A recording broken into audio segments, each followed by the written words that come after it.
अभिमन्यु जब चक्रव्यूह के अंदर चले जाते हैं, पर लेकिन चक्रव्यूह के अंदर से निकल नहीं पाए, तो घायल जब अभिमन्यु को कर्ण ने देखा, तो कर्ण ने अभिमन्यु को रणभूमि में जब मार दिया, द्रौपदी सुभद्रा बहुत रोई। उस अभिमन्यु की पत्नी के गर्भ में, यानी उत्तरा के गर्भ में उस समय परीक्षित महाराज थे। अभिमन्यु की पत्नी थी उत्तरा। जब अभिमन्यु मारे जाते हैं, अब इस कर्ण को कोई युद्ध में हरा ही नहीं पा रहा, अब कर्ण कैसे मारा जाए? तो माता कुंती को पता पड़ गया कि अगर कर्ण नहीं मरा तो मेरा बेटा अर्जुन नहीं बचेगा। तो माता कुंती को याद आ गई कि कर्ण मेरा ही बेटा है। माता कुंती को पता पड़ गया कि मैं चाहूं तो कर्ण को पांडवों के साथ कर सकती हूँ। तो माता कुंती कर्ण के पास में पहुंची और कहने लगी, बेटा तू भी मेरा पुत्र है और अर्जुन भी मेरा पुत्र है। मैंने तुझे भी जन्म दिया है और अर्जुन को भी जन्म दिया है, तू पांडवों की तरफ से युद्ध कर। तो कर्ण ने बड़ी सुंदर बात कही, भैया तेरा मुझ पर कर्जा नहीं है। माँ का कर्जा किसका होता है? केवल दूध का कर्जा होता है, और मैंने तेरा दूध नहीं पिया। मैंने दुर्योधन का नमक खाया है। नमक की कीमत बहुत होती है परीक्षित महाराज। मैंने दुर्योधन का नमक खाया है और मैं नमक हरामी नहीं हो सकता। मैं युद्ध करूंगा तो कौरवों की तरफ से ही करूंगा, या तो युद्ध में अर्जुन मेरे हाथों मारा जाएगा या मैं अर्जुन के हाथों मारा जाऊंगा। तू 5 पुत्रों की माँ है और 5 पुत्रों की ही माँ कहलाई। तो माता कुंती झोली पसार करके कर्ण से वो परशुराम के दिए हुए 5 बाण, जिसमें अर्जुन का काल छिपा हुआ था, वो 5 बाण दान में मांग लेती हैं। और कर्ण खुशी खुशी वो 5 बाण दान दे देता है। बोलिए गोविंद भगवान की। अब बचा कवच और कुंडल। तो अर्जुन के इष्ट देव थे देवराज इंद्र। तो अर्जुन ने भगवान कन्हैया के कहने पर देवराज इंद्र का ध्यान लगाया, तो देवराज इंद्र कर्ण से वो कवच और कुंडल दान में लेने के लिए पहुंच जाते हैं। जैसे ही कर्ण ने कवच और कुंडल दान में दिए, तो महाराज अब कर्ण के पास में कोई भी बचने का उपाय नहीं बचा। जब कर्ण रणभूमि में आया, तो अर्जुन ने कर्ण को जब मार दिया, तो जब कर्ण मरा तो माता कुंती जब रोने लगी। जब अर्जुन को पता पड़ा कि कर्ण मेरा ही भाई है, तो माता कुंती से अर्जुन कहने लगे, हे राजमाता, भेद ना छुपाती तो भाई से टूट भाई चारा ना जाता, और कर्ण जैसा भैया मारा ना जाता। कि हे राजमाता, एक बार तू मुझे बता देती कि कर्ण मेरा भाई है, तो आज भाई के हाथों भाई की मृत्यु नहीं होती, भाई के हाथों भाई नहीं मारा जाता। महाराज इधर पितामह भीष्म द्रोणाचार्य युद्ध करने के लिए आए। अब पितामह भीष्म जब अर्जुन ने बाण चलाने से इनकार कर दिया, अर्जुन बाण चलाने के लिए तैयार नहीं है, तो गोविंद भगवान कहने लगे, अर्जुन क्या बात है, आप युद्ध क्यों नहीं कर पा रहे हो? तो अर्जुन कहने लगे, हे श्याम, मुझे अपने पितामह भीष्म कैसे मैं बाण चलाऊं, कैसे इनको मारूं, ये तो मेरे अपने हैं।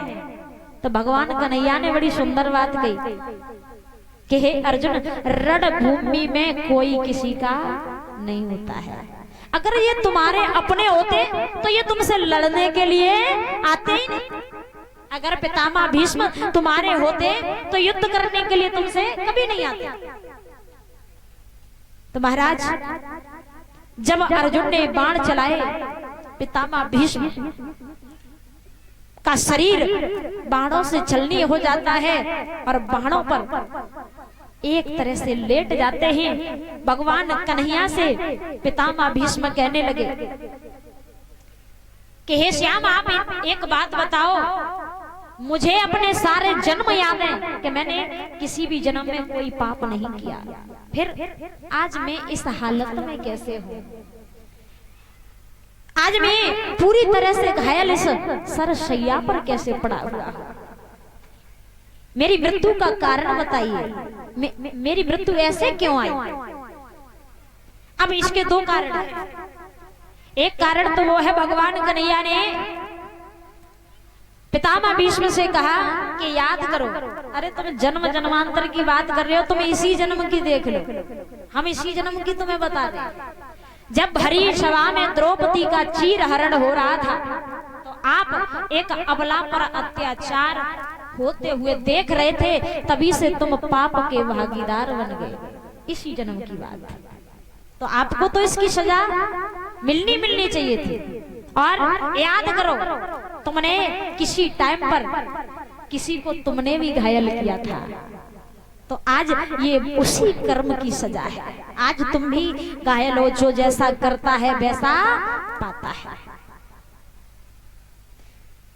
तो पितामह भीष्म हाथ जोड़ करके भगवान कन्हैया से कहने लगे कि प्रभु, मैं आपसे कुछ मांगना चाहता हूं। जब तक ये महाभारत का युद्ध चले तब तक मेरे शरीर से ये प्राण नहीं निकलने चाहिए, क्योंकि ये महाभारत का युद्ध मैं अपनी आंखों से देखना चाहता हूं। परीक्षित महाराज, ये महाभारत का युद्ध दो ही लोगों ने अपनी आंखों से देखा है, एक पितामह भीष्म, एक बब्बरीक, जिसे खाटू श्याम के नाम से जाना जाता है। बब्बरीक जब युद्ध करने के लिए जा रहा था तो बब्बरीक का विचार क्या था कि जो पक्ष कमजोर होगा मैं उसी की तरफ से युद्ध करूंगा, और उसके अंदर इतनी ताकत थी कि एक ही बार में सारी सेना को मार देता, कोई भी वीर नहीं बचता। तो भगवान कन्हैया रास्ते में ही मिल गए। बब्बरीक से पूछा, कहाँ जा रहे हो? कि मैं महाभारत के युद्ध में जा रहा हूँ और उसी की तरफ से युद्ध करूंगा जो कमजोर पक्ष होगा। भगवान कन्हैया ने सोचा कि अगर ये महाभारत के युद्ध में लड़ने के लिए पहुंच गया तो महाभारत का युद्ध एक ही बार में समाप्त हो जाएगा, एक ही दिन में और एक ही बार।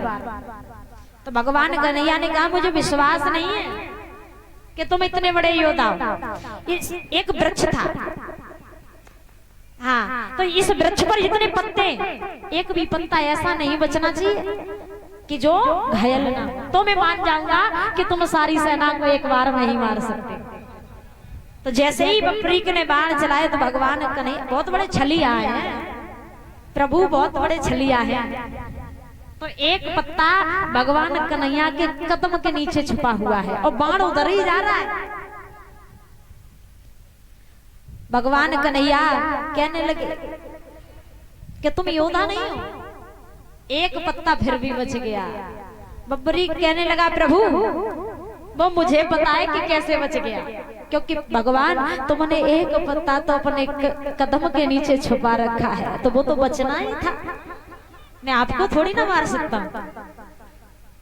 तो महाराज, तब भगवान कन्हैया ने वरदान दिया था बब्बरीक को कि आगे चल के, जब बब्बरीक का शीश कटा तो भगवान कन्हैया ने वरदान दिया था कि आगे चल के तुम मेरे नाम से जाने जाओगे, तुम्हारी पूजा मेरे नाम से होगी। बोले खाटू श्याम की।